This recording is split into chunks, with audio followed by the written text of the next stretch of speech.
Hoje é dia 5 de junho de 2019, nós estamos na Assembleia Legislativa de São Paulo, no Salão Teotônio Vilela. Vamos entrevistar, vamos falar, vamos filmar tudo sobre frente parlamentar em defesa do setor de energias, barragens, saneamento básico e recursos hídricos. Hamilton, Sinergia FUT. Enquanto isso, a gente pega a segunda inscrição, né? Sugerir aí que o pessoal do Vale do Ribeira falasse esses 3 minutos com o Odete que está aqui atrás de mim. Boa tarde, companheiros. Queria só fazer uma pergunta, companheiras também, com certeza. Eu só queria fazer uma pergunta para a companheira, né? Não é nem uma pergunta, é só uma indagação, sobre a questão da cava. Como é que está a discussão lá na Baixada, que eu sou de lá da Baixada Santista, e a gente sabe que essa briga é longa, não só por conta da até hoje, nós temos um problema grande que é a cava, e as empresas, inclusive Usiminas e quase todas as empresas de produtos químicos lá da Baixada, eles, quando a gente fala que não tem que ter a cava, eles falam que ampliar várias cavas. Tem mais de uma. Então, assim, nós temos uma região que é bem perto das cavas, além de toda a população de Santos tem problema com questão de pescado, com crustáceo, que não pode ser mais comido daquela região, não pode se mais usar porque está todo contaminado, mas nós temos uma população muito grande, que é a Vila dos Pescadores, ela mora quase dentro dessas cavas, que elas vão crescendo e vão chegando nessa vila. Então, assim, é um problema muito sério. E nós já temos um problema sério, que é um aterro, que eles chamavam de aterro sanitário, na realidade é um aterro químico, que foi feito numa região, que eu não falo, na área continental da Baixada Santista, que é um aterro químico que seria para lixo, é um aterro da Ródia, que até hoje tem problema com câncer, com doenças de variados tipos, que são causados por esse tipo de aterro, né? Que ele foi lacrado, mas ainda está sendo usado, acaba sendo usado porque ele se levanta a terra com qualquer obra que se faça lá. Agora estão fazendo obra de infraestrutura na entrada da cidade de Santos e São Vicente, e estão levantando e acaba gerando problema com esse aterro também. Qual das cidades o aterro? São Vicente, aterro de São Vicente. A cava, ela é em Cubatão, no canal entre Cubatão e Santos, né? Porque é o canal principal da cidade. Então, assim, é difícil que a gente briga contra uma cava, mas na realidade, se nós não conseguirmos travar essa cava, nós vamos ter outras e outras. Então o problema vai ficar mais sério ainda com os governos que nós temos aí, eles vão defender cava e não vão defender povo, né?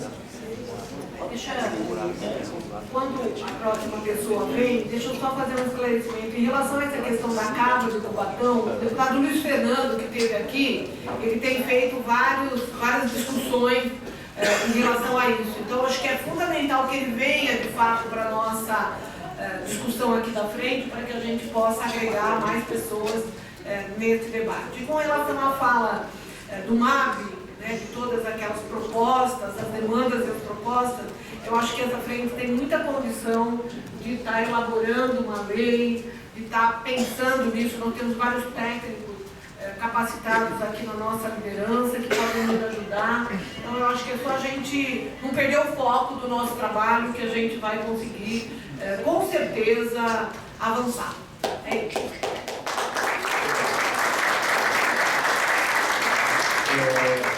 Eu tenho inscrito aqui para falar agora, como segunda pessoa desse terreno, eu tenho a Mari Polacchini, do Movimento Acaba Igual, aliás, no momento apropriado para falar sobre isso, que ela tem inclusive informações para a gente aí. Certo, Mari?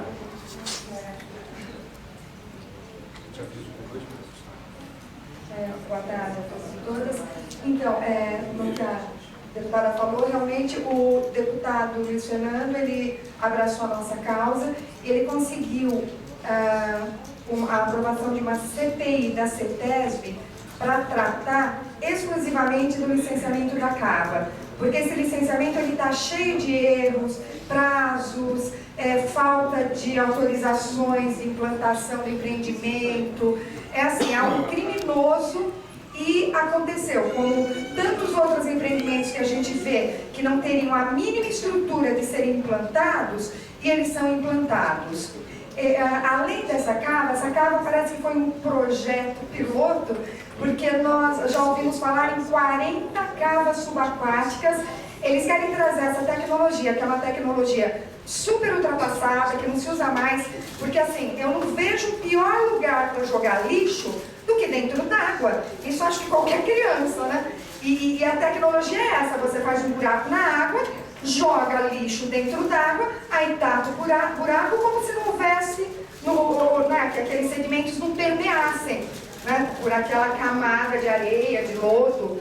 Então, eles pretendem implantar a metodologia da cava como uma opção, como uma alternativa para destinação de dragagens, para destinação de resíduos, né? Porque, principalmente pelo fato de que a gente, na Baixada, tem uma dificuldade muito grande de locais para deposição de resíduos tóxicos.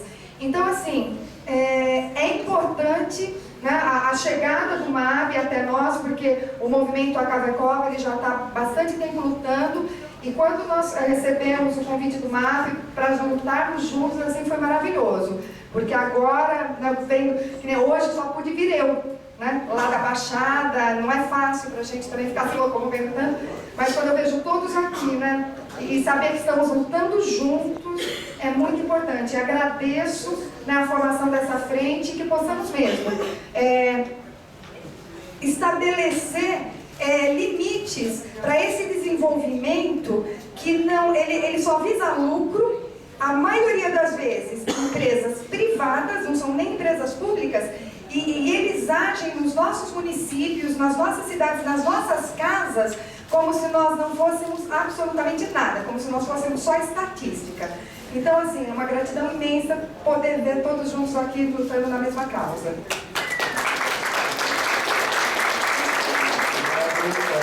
quero passar a palavra agora para o Antônio da Silva, diretor administrativo e de informática do Sintaema.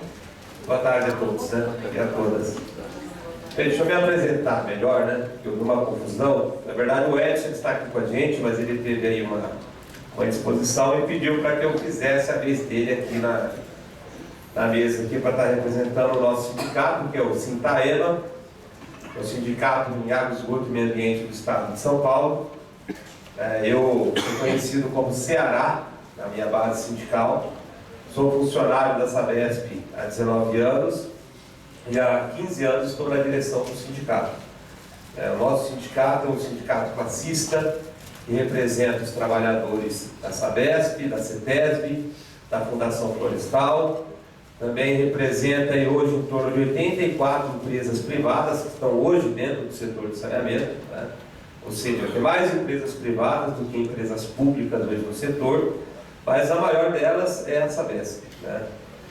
E, primeiramente, também saudar aqui a mesa, né, em nome da deputada. Eu acho que qualquer frente que hoje esteja na militância, na luta e na resistência contra o desmonte do setor de saneamento, meio ambiente, energia e também a questão das barragens é muito importante para nós hoje, porque nós vemos que vários setores já sofreram ataques ferozes dos governos passados com o processo de privatizações, e hoje o setor de saneamento e meio ambiente é a bola da vez nesse processo.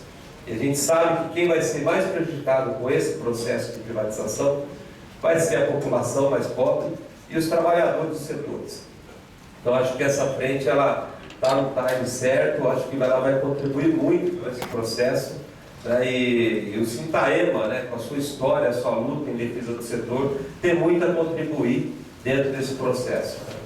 E recentemente, né, eu vou falar aqui um pouco que essa luta, né, em defesa do saneamento público para a população tem sido a tônica da vida do sindicato. Desde a sua fundação, ele sempre vem prestando, cobrando da empresa que ela melhora uma prestação de serviço para a população. E nesse processo, né, nós passamos por várias etapas do processo de tentativas de privatização. Você pega os anos 90, que privatizou quase todos os setores aqui no estado de São Paulo, o único que sobreviveu foi o saneamento. Mas nós conseguimos hoje, depois desse processo de privatização, Houve algumas tentativas dentro pelo governo do Estado de São Paulo, dentro da categoria, né? Foi um deles que foi muito conhecido, chamado de parceiro estratégico, que a gente sabe que, na verdade, não tinha nada de parceria, ia ser uma privatização disfarçada, e a categoria, junto com as suas entidades internas, os sindicatos de engenheiros, a APU, que está aqui presente na pessoa da Francisca, né, a Associação Sabesp, todas essas entidades se mobilizaram e conseguiram inviabilizar esse processo de privatização na época. Passando esse período, nós estamos sofrendo muito com o processo de terceirização. A terceirização, ela virou, hoje o número de trabalhadores terceirizados dentro da empresa é muito maior do que o número de trabalhadores próprios concursados da empresa. E hoje a gente tem 13.500 trabalhadores, e alguns dizem que tem 20 mil, outros dizem que está batendo na casa de 27 mil trabalhadores terceirizados, né?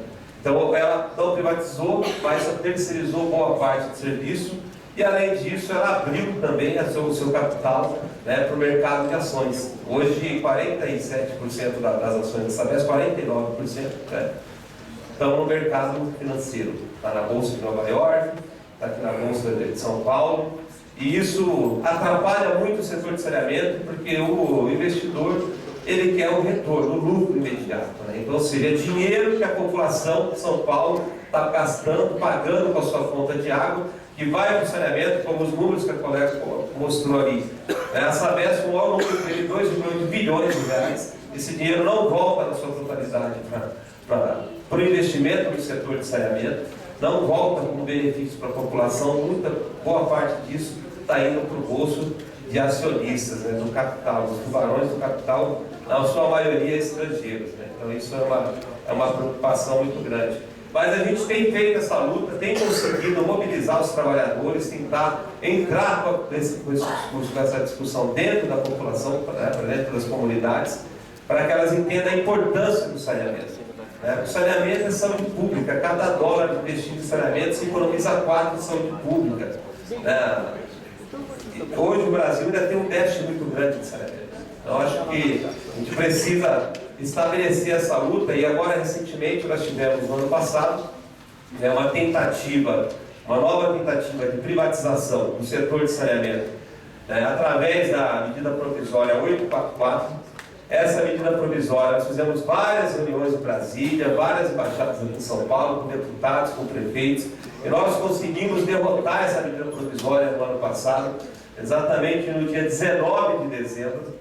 E aí agora, recentemente, o governo Bolsonaro não perdeu tempo, no início de janeiro, já editou uma nova medida provisória, que foi a 868, que os deputados eles tiveram uma atenção maior para poder aprovar essa medida provisória, e com muita luta, muita mobilização, e essa mobilização não foi só de São Paulo, foi uma mobilização nacional. Nós conseguimos derrotar agora no dia 3, na segunda-feira, que foi o dia de encerrar essa medida provisória. Esse debate foi muito importante, né? As entidades internas aqui da nossa companhia, todos os sindicatos, as associações, esse movimento a gente construiu também com o pessoal do Rio, da Bahia, enfim, foi um movimento nacional, isso não foi uma vitória exclusiva do Sintaema. Claro que São Paulo, qualquer movimento que você faz aqui, parece que é uma maior atenção, é onde você consegue mobilizar outras bases para fora do Brasil. Então São Paulo tem um peso muito grande nisso. Mas apesar dessa grande vitória que nós tivemos, nós temos que se manter mobilizados e vigilantes, porque já o Rodrigo Maia, ontem o Fagian, que é o nosso presidente dos sindicatos, esteve em Brasília, reunido com o presidente da Câmara, porque eles já vão colocar um novo projeto de lei, não será mais uma medida provisória, para privatizar o setor. Você vê que eles não vão perder tempo com isso, eles estão numa gana muito grande de querer entregar o saneamento para os barões do capital, transformar a água em mercadoria. E, inclusive, são 4 projetos que estão circulando dentro de Brasília. Um deles é do Tarso Gereissati, senador que foi relator da MP, e é um copia-cola, né, dessa MP. E a informação que eu tive hoje no São José dos Campos, junto com o Fagian, é que ele já foi aprovado em primeiro turno no Senado. E está lá para ser votado novamente em segundo turno, parece que vai entrar amanhã, para mandar já esse projeto para a Câmara. Então, ou seja, A bancada, né, da resistência lá, do PT, do PCdoB, né, do PSOL, do PSB, de vários partidos da frente de oposição ao governo Bolsonaro, estão tentando obstruir a pauta, tentar cavar algumas emendas dentro do projeto para que esse projeto seja menos danoso possível para o setor. Mas é praticamente dado como certa a aprovação desse projeto. Porque o Rodrigo Maia mobilizou, embora, olha, a gente tem hoje, a gente tem que entender esse processo. A medida provisória era ruim para todos, então nós tivemos apoio de 24 governadores do Estado, da Federação. 176 prefeitos aqui só no Estado de São Paulo assinaram essa carta também contra essa medida provisória. E agora, quando é um projeto de lei, cada deputado quer colocar uma emenda que seja favorável ao seu Estado, não olha o setor como um todo. E aí, ou seja, essa resistência está sendo quebrada por parte dos governadores. Então, fatalmente, esse projeto passará. E isso vai ser muito ruim para o setor. A privatização, ela só visa o lucro. A gente sabe que quando você tem um órgão do Estado que tem que promover esse serviço de saneamento para a população, ele se preocupa com uma tarifa social, com a acessibilidade das pessoas a esse serviço. E hoje a gente sabe que o capital não vai pensar nisso. Os modelos de privatização que a gente tem ouvido falar são os piores que a gente já viu na história do saneamento aqui. Hoje se fala em fatiar a companhia de saneamento, ou seja, pegar cidades que têm lucro, algumas empresas montam pequenas empresas onde tem lucro, e onde não tem lucro deixa para o Estado investir. Ou seja, isso vai fazer com que o déficit de saneamento aumente muito e vai fazer com que os municípios mais pobres percam acesso à água tratada, ao esgoto coletado, afastado do tratador. Então, ou seja, isso vai ser péssimo para a saúde pública, péssimo para os trabalhadores. E até, é engraçado, né? Eu participei da última reunião do Conselho de Recursos Hídricos no ano passado, que foi em dezembro no Palácio do Governo, lá no Salão dos Pratos. Pasmem, só conseguiram gastar os recursos do Estado destinados para saneamento 38% desse recurso. Tá? Ou seja, para onde vai esse outro montante, 62%? E o que foi que aconteceu que o Estado não gastou esse dinheiro? Se a gente tem, olha só, foi falado alguns dados da CETESB aqui. A CETESB, que é uma empresa que a gente representa, está deficitária em mão de obra, em equipamento, só conseguiu fiscalizar 2% das praias do estado de São Paulo, só conseguiu fazer a fiscalização em 2 mananciais de 178 pontos que ela tem que fiscalizar. Então, ou seja, e esse dinheiro não está sendo gasto no nosso setor.